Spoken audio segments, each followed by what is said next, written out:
What do you mean you didn't expect a bonus episode this week? I mean, it's the long weekend. It's Canada Day.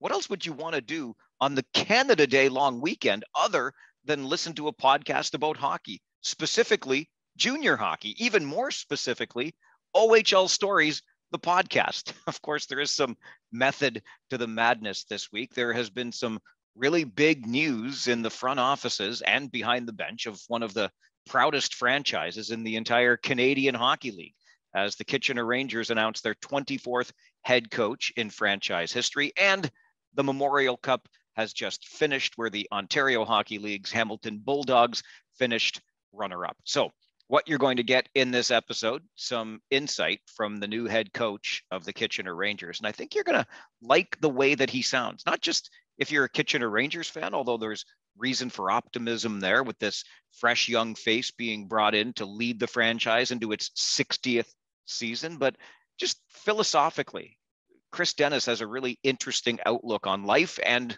specifically on the game of hockey. So I think you'll like hearing from him. Also, now outgoing head coach, but back to the role where he began, and that is general manager for Kitchener Rangers, Mike McKenzie. And he's got some insights as well into the import draft, which is happening July the 1st. Yeah, good day for the import draft, eh?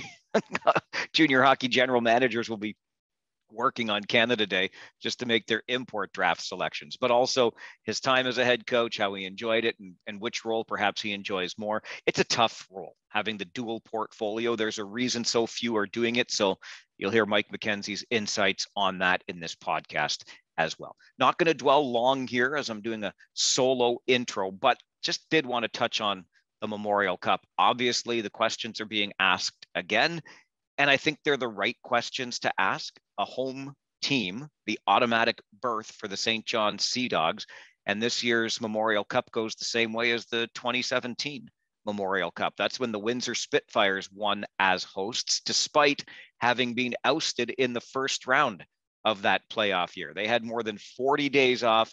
They come back and beat the Erie Otters in the Memorial Cup final to clinch the championship. It was a very similar story this time around, where the St. John Sea Dogs were bounced in round number one and then had a 38-day layoff, only to come back and beat the Hamilton Bulldogs in the Memorial Cup final. It's a tough pill to swallow if you're the Hamilton Bulldogs. Just consider that their playoff run began back on April the 22nd. That's when the OHL playoffs opened, and they continued to play right up until June the 29th. The St. John Sea Dogs were eliminated in a 5-game first round series in overtime of game 5, mind you, but still back in April. And then they had themselves 38 days off to get ready for the Memorial Cup final.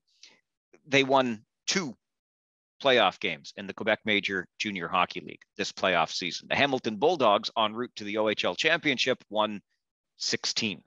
And in fact, the St. John Sea Dogs won more games in the Memorial Cup tournament, 3, than they did in the entire playoff. The Hamilton Bulldogs won 2 games in the Memorial Cup. So 18 playoff and Memorial Cup games total victories for the Hamilton Bulldogs, compared to just 5 for the victorious St. John Sea Dogs. You don't want to take away anything from the champions. They were the better team in the final game on that day, but it is a tough one when you consider the grind that is the playoffs, and really the bonus that is that automatic berth for St. John. They fire their coach, they bring in a new voice, they take their almost 40-day layoff, and they use it to their full advantage in winning on home ice. And I get how important that is.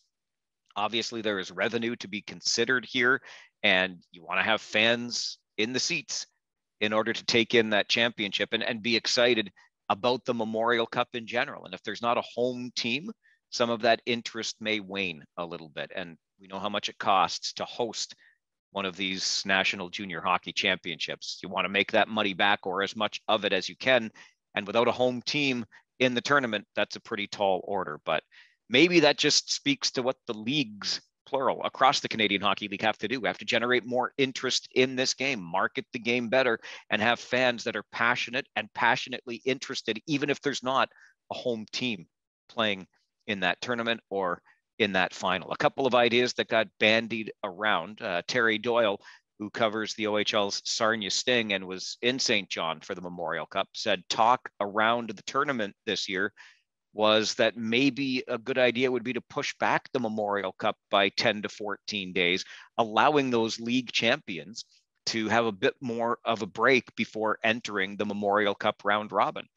Not a bad idea, although I don't know that extending the season out even further is a great idea. And how much momentum would you lose for the Memorial Cup if you finish a pretty exciting playoff, you crown 3 league champions, and then you wait up to 2 weeks before you start the tournament? I get the idea. Obviously, it allows even those teams that went through the grind to get some much needed rest before the tournament, but I don't know. And then Mike Stubbs out of London, who covers the Knights, of course, had a pretty interesting suggestion as well. He thought that maybe instead of taking away the automatic berth, ensure that the host team wins a minimum number of games before being allowed entry into that Memorial Cup tournament. So maybe you have to make it at least into the 3rd round, your conference final. I don't know what that would look like, but it's kind of a median position between allowing the automatic berth or saying we're going to wipe out the automatic berth. All I know is it leaves a bit of a sour taste in the mouths of some fans. And look, we've been competing for the Memorial Cup now for more than 100 years. I'm sure it's up for some evolution and some tweaks to the tournament just to maybe give a better chance or a greater reward to the teams that grind their way all through the playoffs only to get knocked out by a rested team in the final. It's happened twice in the past 4 finals that were competed for in Canadian junior hockey. Nonetheless, congratulations to the St. John Sea Dogs, 2022 Memorial Cup champions, and congratulations to the Hamilton Bulldogs on a whale of a season and a heck of a finish. They had to battle their way through that Memorial Cup round robin and then win in overtime in the semifinal to earn the finals berth. So as much as it stings in the moment, nothing for the Hamilton Bulldogs to be hanging their heads about. Let's get into this week's podcast. Again, you'll hear from Kitchener Rangers, now just general manager again, Mike McKenzie. But first, it's the 24th head coach in Kitchener Rangers history, just announced this week as OHL Stories brings you an introduction to Chris Dennis. Well, Chris, at some point, you're going to name a captain for your hockey team. I'm going to be your captain obvious here today and just start with the most obvious question of all. How does it feel to be named the 24th head coach in Kitchener Rangers history? It feels wonderful. It's been a long time goal of mine to get to be an OHL head coach, and Kitchener was always kind of at the top of my list. And to have that all come together in one spot is a wonderful feeling. What was the process like going through interviewing and ultimately being announced as the head coach? It's been years in the making. I feel like I've gotten to know Mike a little bit over the years, so it's just kind of been a conversation here and there, and just sort of a relationship. Like, hey, something ever happened one day, it would be great. And so Mike and I kept in touch over the years, and then I'm going to say like a month ago, maybe, I don't even know, but it's been a few weeks anyway. We had one conversation, which turned into another, which turned into something a little bit more formal. And Mike keeps things pretty close to the vest, so I wasn't sure who was involved, who was in the mix. I felt like we had a great rapport, and the thing we were, on the same page for a lot of our hockey thoughts and just, the culture and how we feel like things should be done. And just sat there and waited to hear, hoping that the next call I was going to get was good news, and it ended up that's what it was. You talk about this sort of being a lifelong pursuit, and this certainly, when you look at your resume, OHL head coach would be a next logical step on this resume. That said, and I don't mean to play the age card here, but my goodness, you've been coaching for so long and you're so young. Like, did you come out of the womb coaching here or what? I did. No, it was funny. Like, I've got actually a former Kitchener Ranger, Wendell Young, who I worked with in Chicago there. His son is a really young referee. And what I was told is, when he was growing up, he just wanted to be a referee. Like, he didn't want to be the player. He wanted to ref, and he's doing a wonderful job, and he's climbing the ranks really quickly. And I mean, I was a decent player, but I kind of wanted to coach. Like, that was sort of what I wanted to do.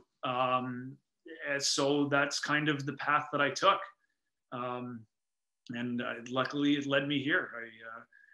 I was very lucky, with a kinesiology degree and a teaching degree, and then to have the opportunity to start with the Maple Leafs while I was still in university doing it part-time was obviously very, very lucky.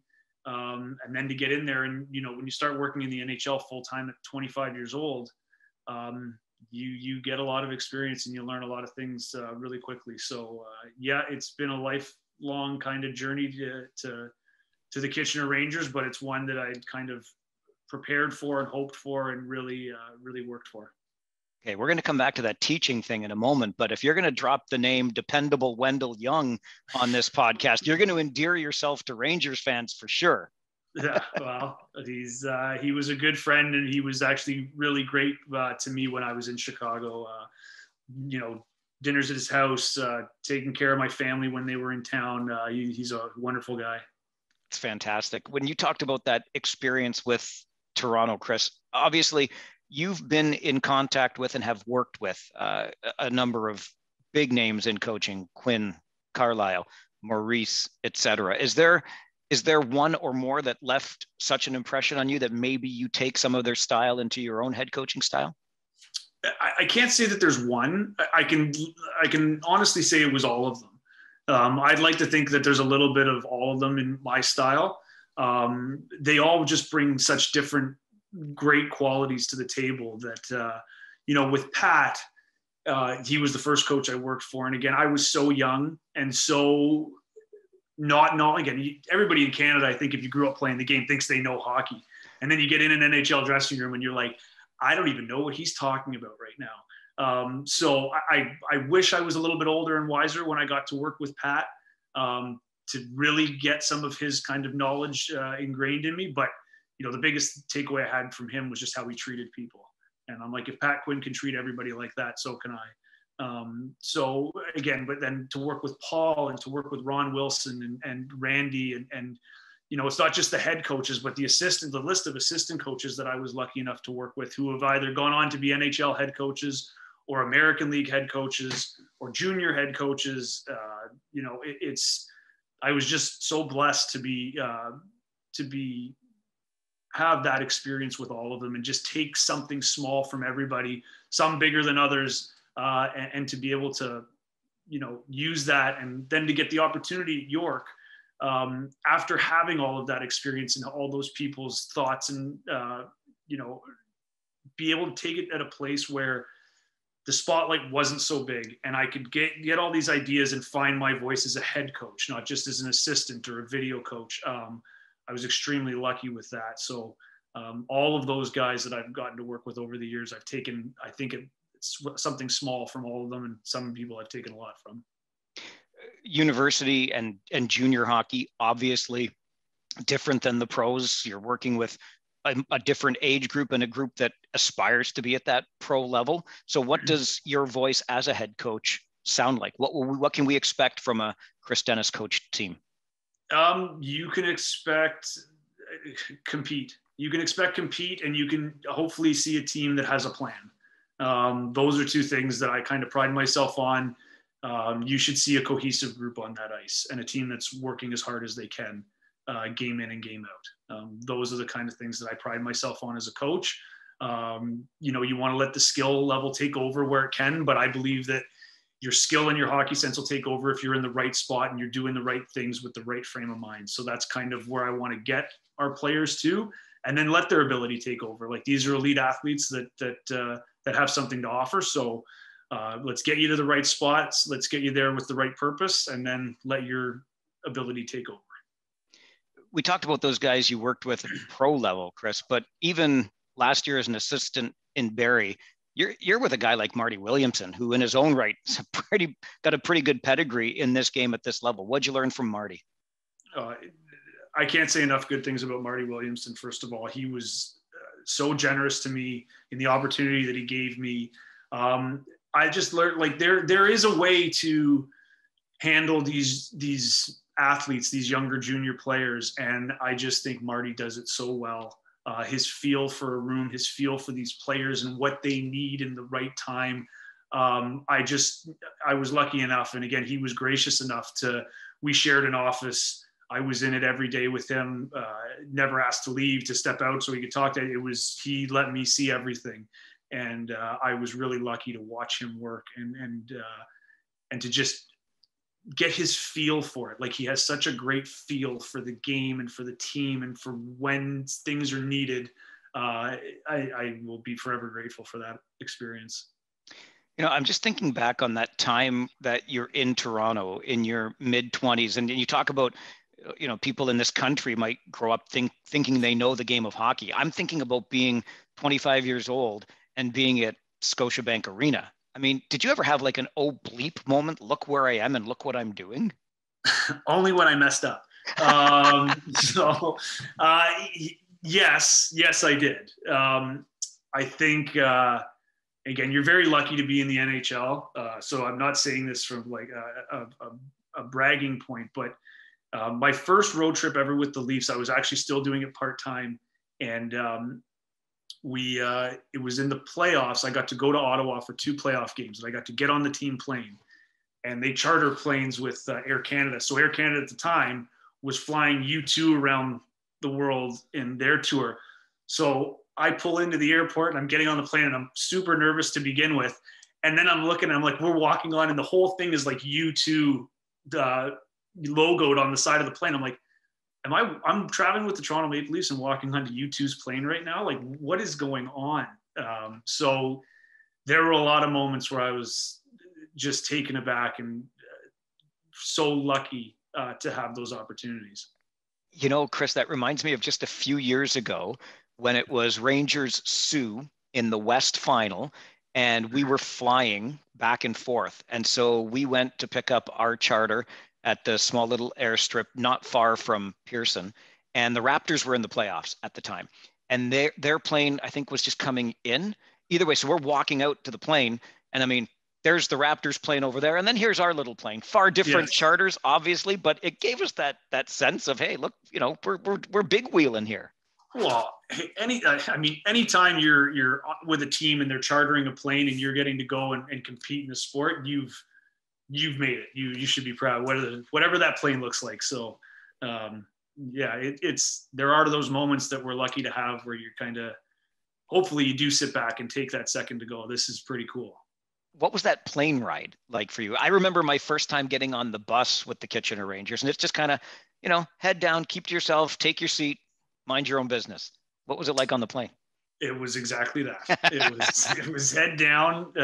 Don't speak when spoken to, and just try not to mess things up. Okay. Here with the Kitchener Rangers, obviously there is a tremendous history with the organization. You already made reference to one of the legendary players that came through here in Wendell Young, who was a key part of early success with this franchise, but regarded, the Kitchener Rangers are, as one of the top teams in the entire Canadian Hockey League. Do you relish that kind of pressure? I don't see it as, I relish the challenge, and I'd like to think I don't see it as pressure, but I see it as a responsibility and an opportunity to kind of do something special here. 60th anniversary, I believe we're in now.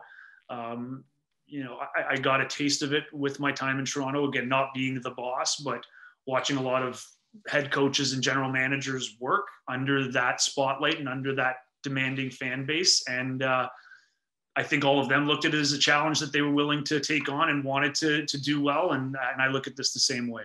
I just think it's, to have a junior franchise that's got so much history with whether it's players or coaches that have come through and championships that have been won, and a fan base that will support you and want you to win and want you to be the best team there. That's exciting. It's fun. Like, the non-pressure places or whether it's in junior or not, like we are so lucky here to have these fans and, to have, all the attention that we do get, and it's what gives us a lot of opportunity here. But it comes with a little bit of a cost. I'm sure that somebody at some point has made reference to the feeling in that building, the Kitchener Memorial Auditorium, on a Friday night when there are 7,000 fans in there and it's a big game for the hockey club? Have you been at least told about what that experience is like? I have been in the building for one of those experiences. Yes, I mean, everybody, it's a revered atmosphere, and I'm so excited to be a part of it and to have that feeling, and hopefully to get that first big win on a Friday and feel that electricity and hear the fans roar. I'm, again, especially with what we've gone through over the last couple of years, these moments start to seem more and more special as we get to have them. So back to the teaching thing, Chris. I'm actually kind of surprised at the number of, maybe I shouldn't be, because there are similarities certainly between the professions, that former teachers who become hockey coaches. But of course, there's a whole hell of a lot more job security in teaching, right? Yes. Believe me, when the pandemic hit, that thought crossed my mind. It's teaching is a passion of mine for sure. But it's teaching hockey, and it's teaching, life skills and how to be good teammates and how to work together on the ice. That's what I really enjoy. So again, I was able to get that degree, and there's some technical parts that I still take with me on how to communicate and how to teach and how to break things down. But yes, I realize I did not make the most job secure career choice, but it's what I love. So for what it's worth, I was supposed to be a teacher too. Started out, did 1 year, decided nope, radio, and I'm in the same boat. Not much job security in broadcasting. I could have stayed in being a teacher. I probably would have been retired by now too, but oh well. No, it's a great profession. It's obviously with just sitting at home and watching. My wife's a teacher, so watching what she had to do and what our kids have had to do throughout the pandemic, and now it's been great that they're back in school, obviously. But hopefully, people have a newfound respect for what these people do every day. Absolutely, I could not agree more with that. So it's a pretty small world, especially in hockey, and these worlds that we're talking about, teaching and hockey, overlap again because Mike McPherson, who is, Mac. Okay, so here we go. I got a message from him yesterday. I've known Mac for quite some time. He's obviously still a principal in Guelph. And yes, he says he was a VP in Caledon when he hired a young Chris Dennis. So what? Terrible teacher? No, he said you coached the hockey team too, but called you a real high character guy. So is that the same as a coach saying, I've got a good guy in the room? I hope so. I hope so. Matt, I think, so I worked 2 years in that school, and I took a year between going to teachers college. So at first I was in there as like I don't want to say unqualified, but I didn't have my teaching degree yet. And they just, it was somebody they needed, and they gave a young kid an opportunity to teach. And Mac was a big mentor to me actually in that time, because again, it's more like a fake it till you make it. So I knew what teaching was, and I had an idea of how to do it, but I'm like, holy Lord, like report cards and planning and curriculum and all this stuff. It was a lot. So yeah, he was a big help for me when I started there. And I'm guessing the character part came in, that like just the effort and the concern I had for hoping that I was doing a good job and asking the questions and trying to put my best foot forward every day. One of the other messages I got that really caught me off guard is from the niece of a woman who used to babysit you in Etobicoke. Now, I tried to get some dirt, but they said, no, you were 2 years old. You were literally only playing in the dirt. However, it just goes to show how small the world is. But that conversation also led to James Richmond's name coming up and your father's role in coaching James.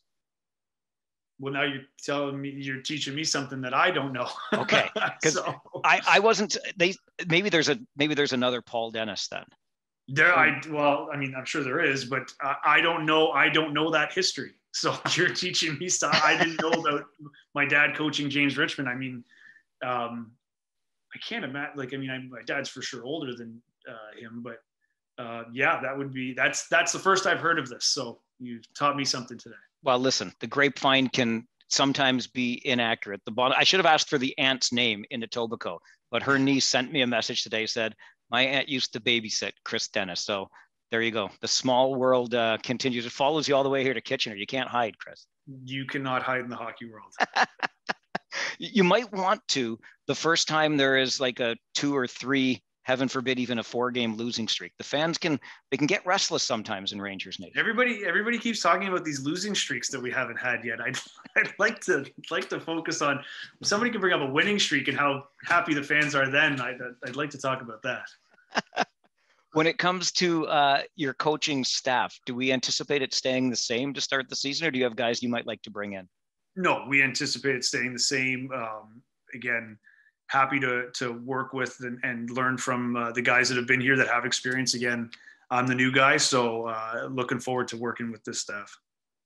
What are the steps between now and that opener on September the 30th for a new head coach as he gets acclimatized to a city and a new organization? Well, first and foremost, it's about the people, right? Like, we're only going to be successful if we have successful people and people that are on board. So started today reaching out to the players. Won't get to everybody today, but in the next couple of days, I'm hoping to speak with all of them. I've already spoken with the staff and they were wonderful. So just making sure, I introduce myself, get to know everybody, and then start the planning. Like, I'm a pretty detailed guy.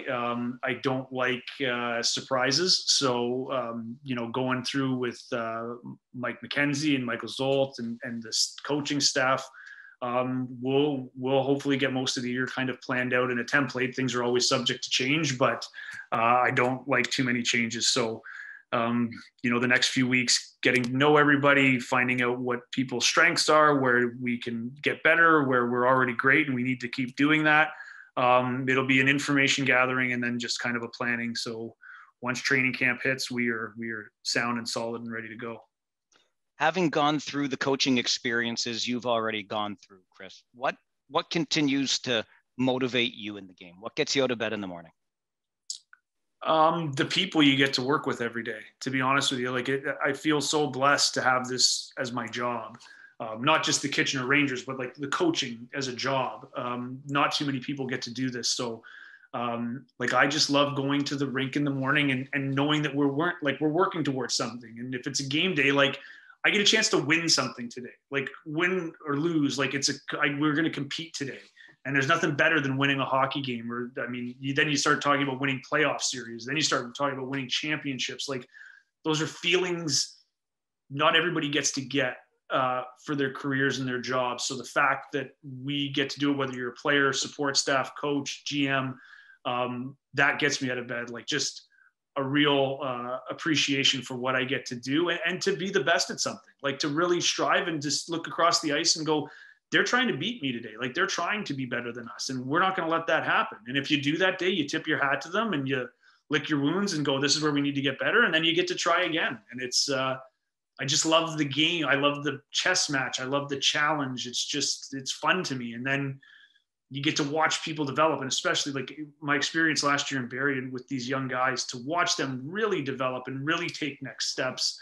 It's exciting. It's, again, I'm probably a little, looking through the world with rose-colored glasses on these days because I'm excited to be here. But it's honestly, it's a dream job for me, and it's one that I'm thankful for every day.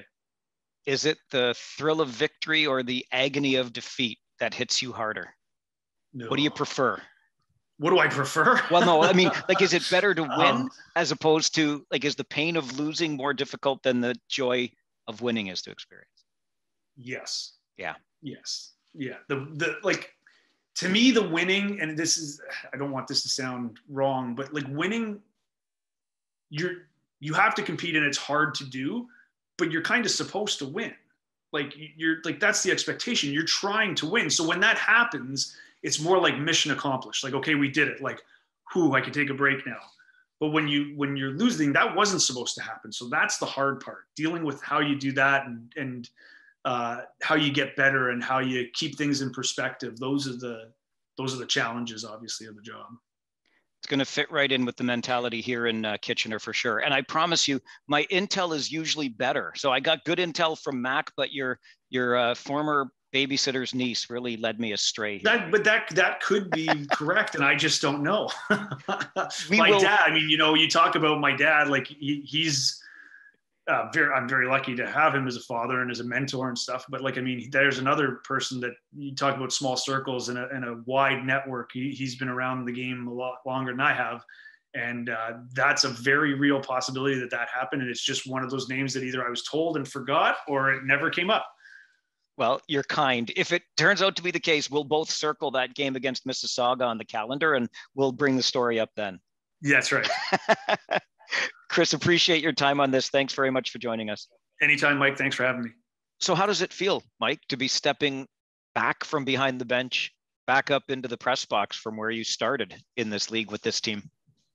I think it's a bittersweet feeling, but it's also exciting in a lot of senses too. So, it's one of those things where I'm sure there will be times where I miss that everyday interaction with players and staff and being in the heart of the battle and behind the bench and feeling those emotions of a game and getting to work closely with the players, at practice and developing those relationships. And there's a lot of fun parts to coaching and rewarding parts to coaching.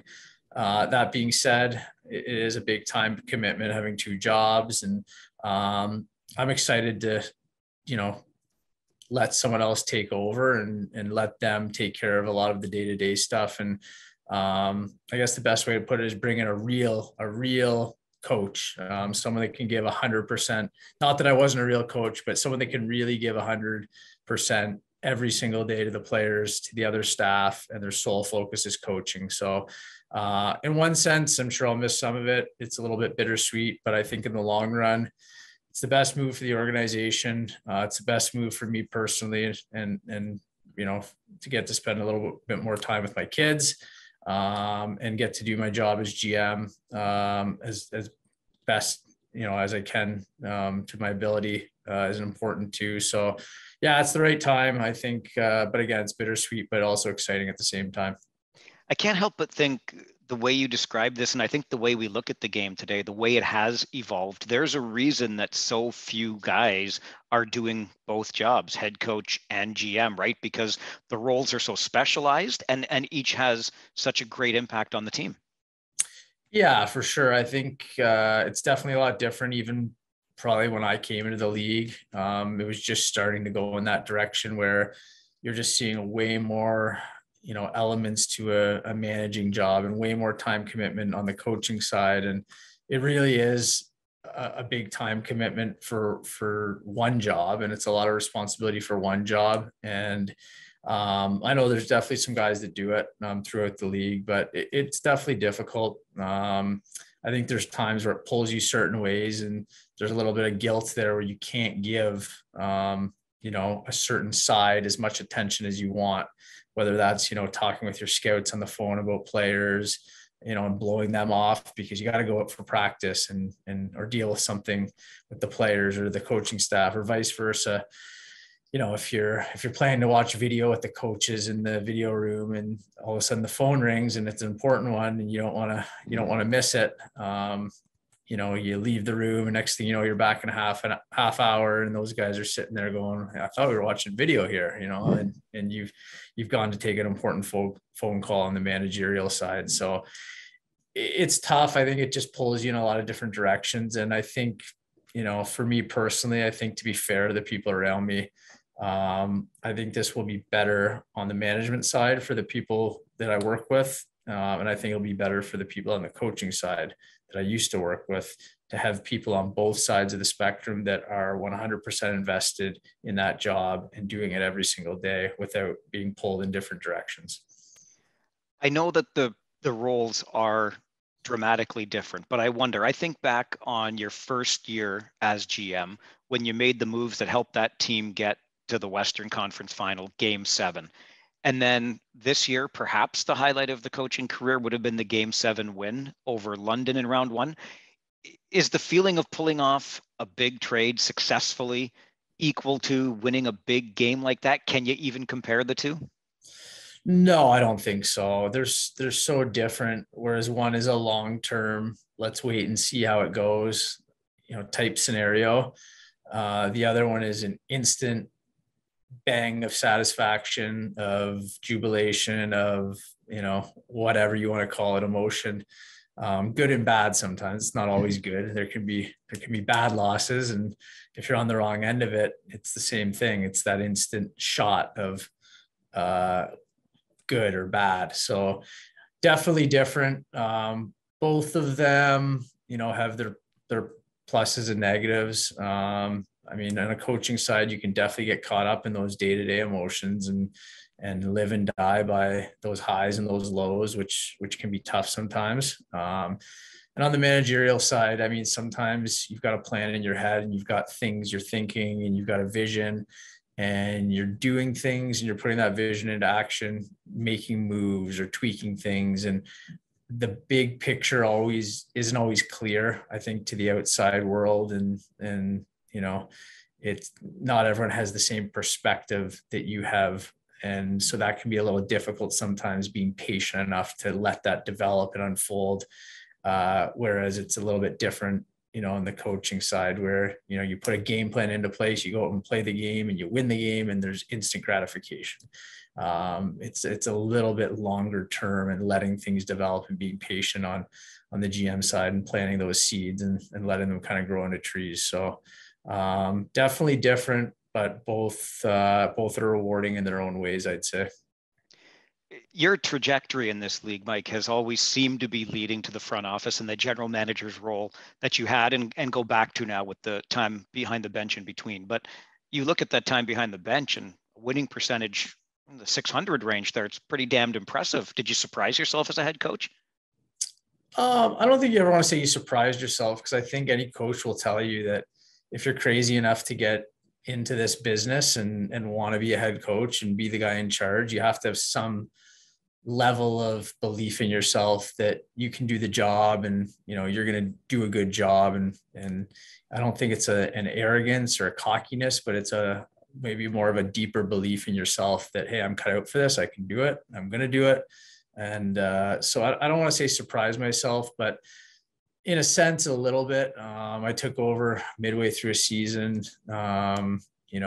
You don't really know how it's going to go. You don't know how the players are going to respond. You've never been a head coach before.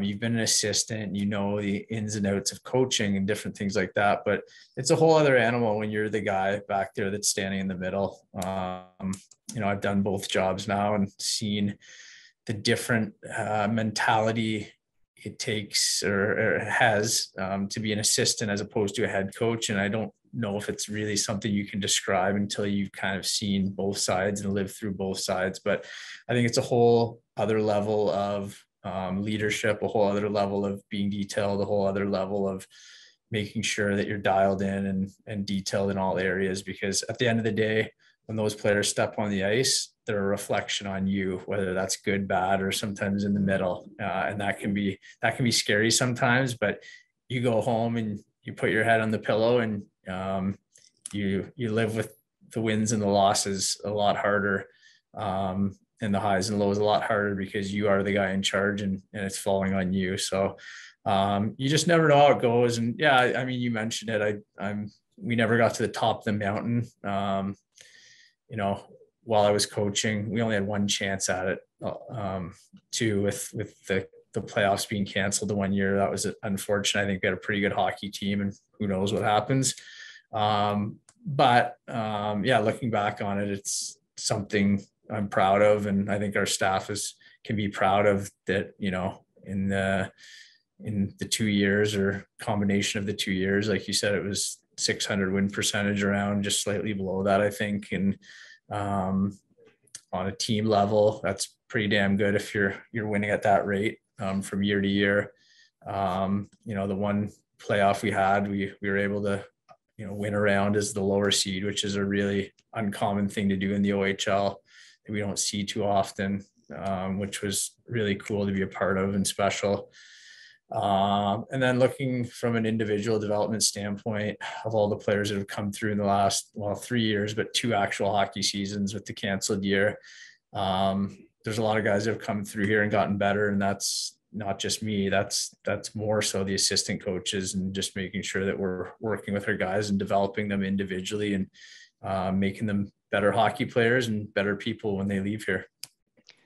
What part of being a general manager brings you the greatest satisfaction? I think it's probably it lies somewhere in the big picture of the job. And I'm, the type of person I am. I'm a very big picture person. I'm someone that enjoys the challenge of continuously going at things and feeling like there's no completion. It's kind of a crazy way to live a little bit, because you never feel fully satisfied, but you're always chasing.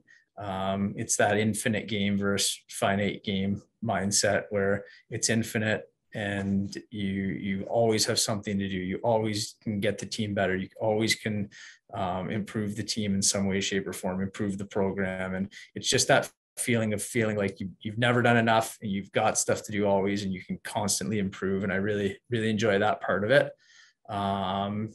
And yeah, I think that's the biggest thing, is just having that big picture and long-term vision, as opposed to just living and dying by every single day by day by day. And I think that, for me, my personality, I think it suits me a little bit better.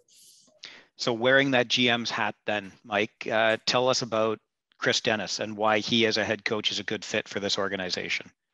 Yeah, I'm really excited to bring Chris in. Being the Kitchener Rangers, there's plenty of quality candidates. Chris is a guy that I've known a little bit through different connections in the game and in the hockey circles. It's a small world, and I've gotten to meet him and chat with him a few times before this. We have, people that we know that are mutual friends or, mutual coaches that have worked together. So he's a guy I've known for a little bit. And really it came down to, he just checked almost every single box we had when we were looking for the next head coach. So, things like, we wanted someone with some head coaching experience. Not to say that, someone new that hadn't been a head coach couldn't come in, but I feel like it's a super important year for our hockey team. It's my first time hiring a head coach. I really wanted to make sure it was someone that had some form of experience, and Chris has that, being at York. We did a really good job with a York team that traditionally isn't exactly a powerhouse in the OUA, and ended up, taking them to a new level in the 2 years he was there. So he had that. He had experience at other levels in the NHL. He had experience in the AHL. He's worked under a number of different coaches in a number of different leagues. He's coached in different areas. He's been a head coach. He's been an assistant coach. So I think all those things kind of added up, and he checked a lot of those boxes. And one of which is, he's been in junior hockey now for 1 year. That's kind of the cherry on top. And I think he was a really strong candidate even prior to this year, but having that extra year where he's now been in the OHL with Barrie, and he's gotten to know the league. He understands the age group. He has his bearings in terms of, what the OHL is like and what development looks like at this level. I think that made him even more intriguing to us. So a lot of those things and boxes were ticked with him. Lots of really good references from players that he has coached in the past, people he has worked with. And so at the end of the day, we're looking for someone that shares a vision and a philosophy on how we want to run the program. A lot of the building blocks are already in place in terms of off ice and culturally, and we needed someone that aligned with that and sees the world from the same view in terms of respect and treatment of players and inclusivity and a positive, hard driving, competitive, but also positive culture at the rink where the kids are coming, they're having fun, but they're also working hard and they're improving.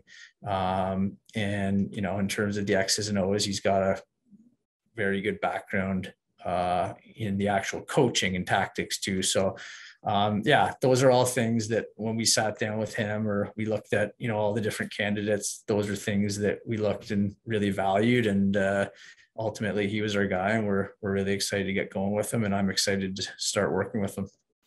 I think when you talk about that vision, Mike, and those cultural building blocks, if you will, that are already in place, it comes back to a phrase I've heard from time to time in the game, and that is, at this level, with this age group, we're not just developing hockey players for the next level, but we're developing young men for the next generation of leaders in their communities. Yeah, and that's our mission. It's written down in our manual here, is that, you know, our mission statement, the Kitchener Rangers hockey operations mission statement, is to develop young men into great hockey players, but also great people. So when they're ready to leave the program, they're ready for what lies ahead in life or hockey. So you hit the nail on the head in terms of that. And to do that, you have to be a good person. You know, you can be the best tactician or the best X's and O's or the smartest hockey guy, you know, best at managing a bench-in game or run the best power play. And to me personally, that stuff is all really, really good and it's needed. And I think Chris has that. But at the end of the day, at this level, especially when you're dealing with young men and young teenagers that are still in, you know, developmental phases, you know, on and off the ice, and are very in that stage of their life where they're going through the maturing process of, you know, growing into an adult and young man. You need someone that, you know, has, you know, those off ice things and is going to create that culture where it's an open door.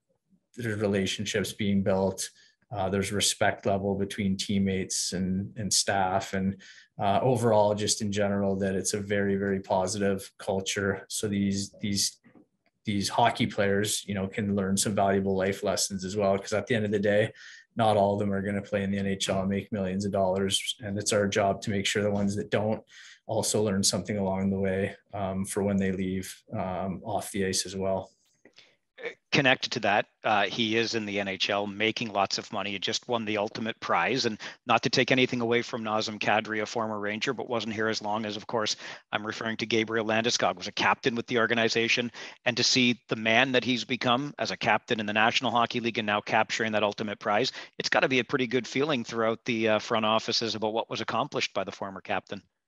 Yeah, it's really cool to see. I mean, that's what it's all about, right? Guys coming through, and Gabe wasn't here, or I wasn't here when Gabe was here, but you hear stories when you get here about how much of a stud this guy was, and coming over from a different country and, you know, basically being just an instant leader and a man amongst boys in terms of maturity and dedication and leadership and on and off the ice. So yeah, it's really cool to see.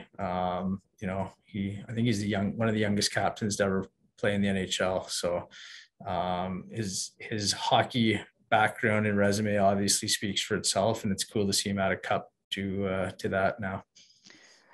Back to being the GM of the Kitchener Rangers now and focusing just on that, Mike. I think back to last season, and we often talked about your big five, if you will, up front, and only one of those in Mike Petizian is gone. There's still a Serpa, a Vlad, Mitch Martin is there, Francesco Pinelli. You just added a nice piece on the back end, and Hunter Brestevich. And whether it's Pavel Chayon or Jackson Parsons, you seem pretty good in goal. How does your board look?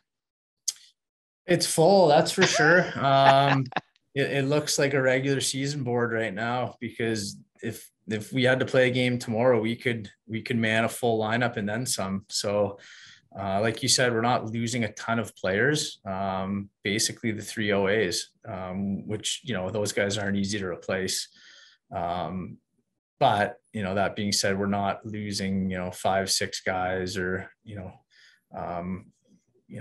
having to fill those positions. Those, you know, positions are filled with names and people right now, which is great. But it's going to be exciting to see at training camp, and probably the first, you know, 4 to 6 weeks of that exhibition schedule to see how things shake out, because there's going to be a lot of internal competition, I think, this year. There's going to be a lot of ice time up for grabs. You know, like you said, we do have some, you know, returning guys that are kind of locked into those top spots, but after that, it's wide open for guys that maybe didn't play as big of a role last year to jump up and take more ice time. And So it's going to be really exciting. I think we've got a lot of good older players, and we've got a lot of exciting young players that I think have bright futures too. So I'm really looking forward to training camp and to see kind of how things shake out and how guys come back from the summer.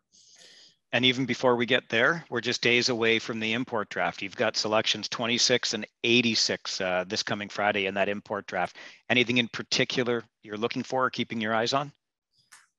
Yeah, well, we'll see how it goes. The import draft is, notoriously unpredictable at times, so it's hard to say for sure. But we're definitely going to pick one player. Potentially two. We'll see how the draft goes. We're in a bit of a unique situation this year with the way things have kind of gone. We have Philip Masar still on our protected list, and we're going to hang on to him and make sure he stays there and see how the next couple of weeks unfold. But we're hopeful that, at some point he can come over and play in North America. But we'll see how the NHL draft unfolds and what team picks them and what their thoughts are on that. And then we've got Pavel as well.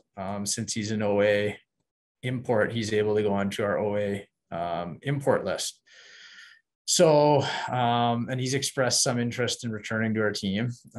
So again, we'll just kind of have to see how things go with the import draft, how things go with the NHL draft, and then we'll probably have a better sense in mid to late July, kind of, who these guys are and who's going to be our imports. So it's a little bit of a unique situation this year, but we're definitely going to be picking one new player on Friday, which is exciting. Here we are in late June talking about hockey. We're going to get a little break before that training camp, and you're going to be back as the general manager, and COVID, we hope, I think, is going to be behind us for good. And the 60th season of Kitchener Rangers hockey. It's got a pretty special feeling looking ahead, doesn't it? Yeah, it does. It makes me feel a little bit old because I was here for the 50th season. I think that was maybe my first year. So first or second year. So it's, I keep feeling like I just got here a few years ago, and then I have to check myself, and it's been almost a decade or over a decade now. So yeah, it's really cool. It's, as you know, it's, one of the special things about this team and organization is it's been here a long time, and it'll be here a long time. It's been here a long time before any of us have gotten here, and it'll be here a long time before any of us leave here. So it's really cool. Anytime we can celebrate our history, it's a huge part of what we're about. So it's definitely cool. You've always been good to us with your time, Mike. Thanks for making more of that time for us again today. Appreciate it.